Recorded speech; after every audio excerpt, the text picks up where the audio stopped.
Assalamualaikum warahmatullahi wabarakatuh. Selamat pagi, salam sejahtera, Om Swastiastu, Rahayu, Namo Buddhaya. Yang terhormat Bapak Kepala Sekolah SMA Negeri 1 Manyar, yang terhormat Bapak Ibu Guru SMA Negeri 1 Manyar, dan yang saya hormati seluruh civitas akademika SMA Negeri 1 Manyar, dan yang saya sayangi adik-adik SMA Negeri 1 Manyar yang berbahagia. Pertama-tama, marilah kita panjatkan puja dan puji syukur kita kepada Tuhan Yang Maha Esa. Atas rahmat, berkah, dan hidayahnya, kita semua dapat berkumpul pada pagi hari ini memperingati bulan bahasa. Bulan bahasa merupakan bulan di mana kita dapat mengukur atau mengapresiasi karya-karya kita atau orang lain yang masih berhubungan dengan bahasa dan sastra.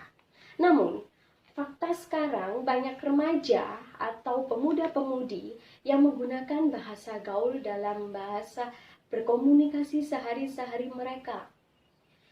Mereka lebih memilih bahasa gaul karena mereka berpikir bahwa dengan berbicara atau berkomunikasi bahasa gaul, mereka tidak akan ketinggalan dengan perkembangan zaman.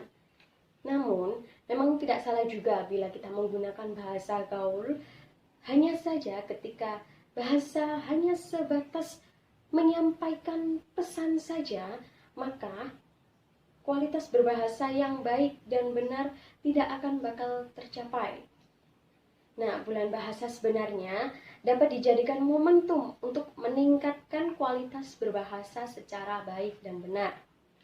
Tapi jangan pula hanya sekedar bulan bahasa atau pada bulan Oktober saja, kita juga harus membiasakan berbahasa yang baik dan benar pada setiap hari. Contohnya ketika kita ngobrol dengan teman, keluarga, ataupun orang lain, ataupun saat kita menulis, itu juga dapat melatih kita untuk berbahasa dengan baik dan benar. Bulan Oktober juga tidak sekadar sebagai bulan bahasa. Pada bulan ini juga bisa diperingati sebagai bulan sastra.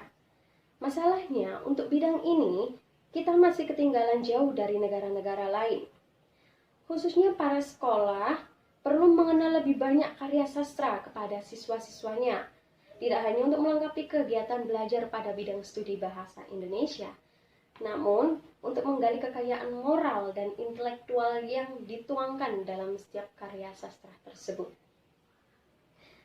Bulan bahasa juga diharapkan dapat mengubah atau memengaruhi orang lain atau seluruh warga negara Indonesia agar dalam mengungkapkan keinginan, mengungkapkan pesan, atau sekedar berkomunikasi belaka, kita dapat menggunakan bahasa Indonesia yang baik dan benar, seperti itu.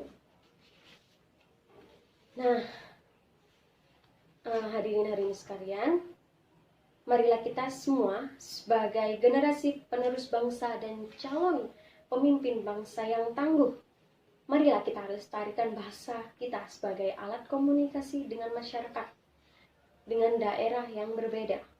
Ingatlah, bahasa dan sastra Indonesia merupakan hartamu juga, jangan sampai diklaim oleh negara lain.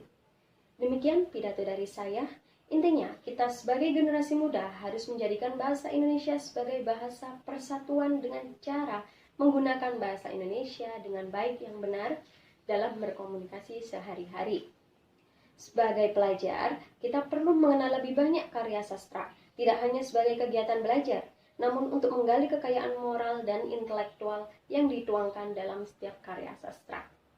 Saya mohon maaf apabila pidato saya terdapat kesalahan berbahasa atau kata-kata yang kurang mengenakan hati.